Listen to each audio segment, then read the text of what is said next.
Hi there, and welcome to A Song of Ice and Fire Explained. This is a video series where we explain the massive conspiracies going on in A Song of Ice and Fire.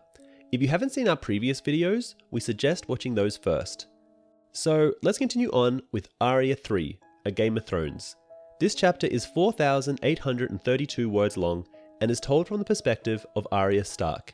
In this chapter, Arya is chasing a cat when Myrcella and Tommen discover her.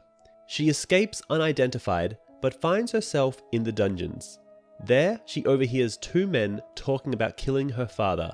After eventually finding her way out, she tries to tell her father what she heard, but he does not believe her.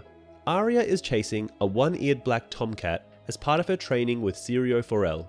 Arya has found that chasing cats is hard. Half-healed scratches cover her hands, and her knees are scabbed from tumbles. At first, even the fat kitchen cat could avoid her. As she stalks the black tom, Arya recalls when she originally went to Syrio with her hand bleeding. He told her she was too slow and that her enemies would give her more than scratches.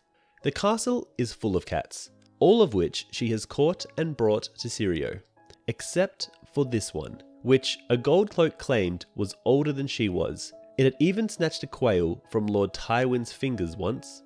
Arya has chased the cat all over the castle, and she does not know where she is. But she has finally cornered the cat in a narrow alley. The tomcat tries to dart between her legs, but Arya catches it. As she excitedly hugs the cat to her chest and gives it a kiss, she is interrupted. Princess Myrcella, at the end of an alley, asks what that boy is doing with that cat. With her are a couple of the guards, a scepter and Prince Tommen. She asks again, and calls Arya a ragged boy, which Tommen agrees with. Arya pauses a moment to look at her ragged clothing. To avoid being recognized, Arya falls to one knee. The scepter tells she doesn't belong in this part of the castle.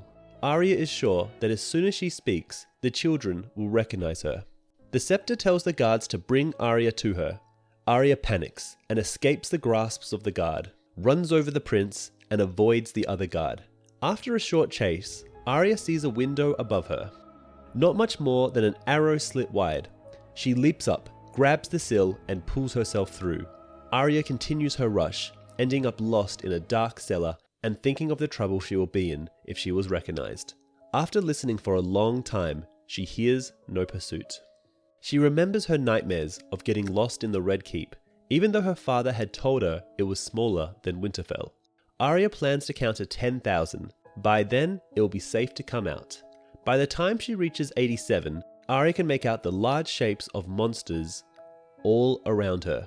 Initially, she is afraid, but she soon overcomes her fear and makes her way over to touch one of the monsters. She can tell it is bone and that it is dead, but has a feeling that it knows she is there and that it does not love her. She backs into a larger one and whirls around, causing a tooth to rip her leather jerkin. She runs, avoiding a larger skull, and dashes through the jaws of another to find a door. She opens it enough to slip through into an even darker hole beyond. She remembers that a water dancer can see without eyes. As she proceeds down the hole by feeling the walls, Arya remembers that all hallways lead somewhere. Then she hears noises and sees a dim flickering light, which allows her to see that she is above a well with steps leading down. Arya can see two men coming up the well, and hears the echo of their voices, one of which is thick with the accent of the free cities. She quickly discovers that the men are talking about her father when one explains to the other that the Hand will soon learn the truth. When the second man asks what the Hand will do with the truth, the first replies that only the gods know, because the Hand is not a man to put aside the attempt on his son's life, and that soon the wolf and the lion will be at each other's throats. The other man insists that a war now would do no good, because they are not ready. As the men get nearer, Arya notices that the fat one bearing the torch is oddly familiar, but cannot recognize him. When the torchbearer asks what he might possibly do to prevent a war, the fork-bearded man with the accent says, "If one hand can die, why not a second?" The torchbearer insists that the times have changed and that the current hand is not like the other. The fork-bearded man insists that they need more time. The princess is with child, and the Khal will not bestir himself until his son is born. The torchbearer says that if the cow does not bestir himself soon, it may be too late, because there are new players in the game. Stannis Baratheon and Lysa Arryn are rumoured to be marshalling their strength. Lord Renly and the Knight of Flowers plan to make Margaery Tyrell queen, and no one knows what Littlefinger is playing at. Yet the torchbearer insists that Eddard Stark worries him the most. He now has the book and the bastard, and soon the truth. His wife has also taken the imp prisoner, and Jaime and Lord Tywin will take this for an outrage. The torchbearer claims that even with his skill, he cannot keep control much longer, but does agree to do what he can, saying he requires more gold and 50 more birds. The forked beard responds that 50 is a lot, given that they are so young to know their letters. He suggests that if they could keep their tongues, it would be easier, but the torchbearer replies that the risk is too great. Arya follows the two men for a long time, going deeper and deeper down the hole, until dirt and timbers replace the dressed stone.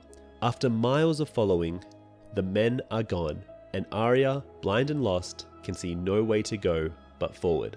At the end, she is knee-deep in stinking water, and eventually she finds herself at the mouth of a sewer that empties into the river.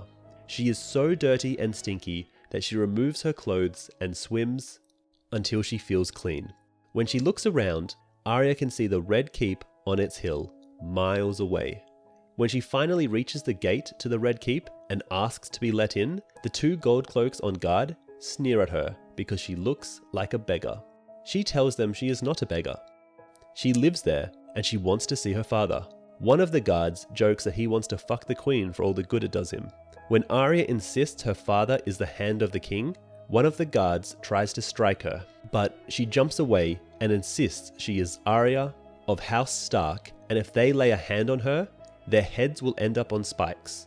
She offers that if they need proof of who she is, Jory Castle or Vayon Poole can vouch for her. She finishes by asking the startled guardsmen if they will open the gate or need a smack on the head to improve their hearing. Arya is brought to her father in his solar by Tomard and Harwin. He is bent over the biggest book Arya has ever seen. As he hears the report, his face is stern. He then tells her that he had half his guard searching for her, and that she is not supposed to go beyond the gates without his leave. She replies that she was in the dungeons, and they turned into tunnels. She did not have a light, and she could not go back the way she came because of the monsters. She then continues to say that two men were talking about killing him. They said that he had a book and a bastard, and if one hand could die, why not another? Ned is confused. Arya describes the two men, and that they said that the wolf and lion would eat each other. Everything mixes up in Arya's head. She tells her father that she thinks one was a wizard. She decides not to mention knocking over the prince and how she went into a window and found monsters. Ned confirms that the men were talking about juggling and murmurs, and tells her that they must be murmurs and that there must be 12 troops in King's Landing now. Arya tries to tell him that they were not murmurs, but he interrupts her, saying she should not be spying on people. Then he states he does not want his daughter crawling through strange windows, going after stray cats, and notes all the scratches on her arms. He continues by stating this has gone on long enough, and that he wants a word with Syrio. The announcement of an arrival from the Night's Watch interrupts their conversation. Yoren is ushered in, and Ned greets him pleasantly, despite being stooped, ugly, smelly, and in unwashed clothes. Yoren apologizes for the hour, and states that Arya has the look of Ned's son.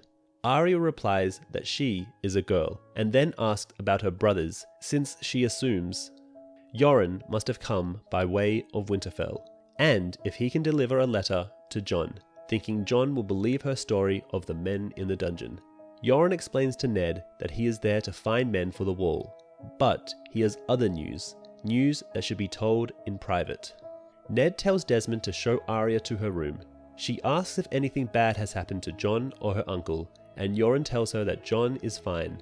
As Desmond takes her to her room, Arya asks him how many guards her father has. He answers 50. Then Arya wants assurance that they will not let anybody kill her father. So Desmond tells her that they guard him day and night. Arya mentions that the Lannisters have many more men, and he answers that a Northerner is worth 10 Southerners. When she asks about wizards, he says that wizards die the same as anyone else when you cut his head off. And this is where Arya 3, A Game of Thrones ends. This chapter hints at the distinct possibility that Yoren is a Varys crony, since Varys already knows that Catelyn has taken Tyrion prisoner before Ned finds out from Yoren. So unless there was another Varys crony at the Inn of the Crossroads, who had a horse and rode ahead of Yoren to tell Varys, despite Yoren already claiming that he rode hard I did, near killed my horse the way I drove her, but I left the others well behind. More likely, what happened is that it was Yoren who informed Varys before speaking with Ned, or was told to speak with Ned by Varys. To support this belief is that Gendry finds himself with Yoren in a clash of kin and escapes the purge of Robert's illegitimate children thanks to Varys, who seemingly hands him off to Yoren. So, unless Varys trusted Gendry with a complete stranger, he was already familiar with Yoren and trusted him to safeguard valuable proof of Cersei's incest. However, if Yoren is a Varys crony, it's unlikely that he told the eunuch of Arya out of loyalty to Benjen, since he knew Varys would take the child and use her, and instead genuinely tried to get her home. And that's about it for Arya 3, A Game of Thrones. In the next video, we'll cover Eddard 8 and continue from there. Now, here are the differences between the HBO TV show and book. Arya doesn't encounter Marcilla and Tommen when she is chasing cats in the show. In the book, Arya finds several black dragon skulls, and not just the white skull of Balerion, like in the TV show. It also isn't obvious that Arya is eavesdropping on Varys and Illaroy in the book, because Varys' identity is described as scarred face and stubble of dark beard. However, the identities do become obvious when the reader remembers the scarred man asked for gold and 50 birds, and in the last Ned chapter, Varys changed his appearance. Anyway, that's it for today's episode. If you want to see more of A Song of Ice and Fire Explained, please like, share, and subscribe. Also, when you get the chance, try out Fantasy Flight's A Game of Thrones board game, digital edition.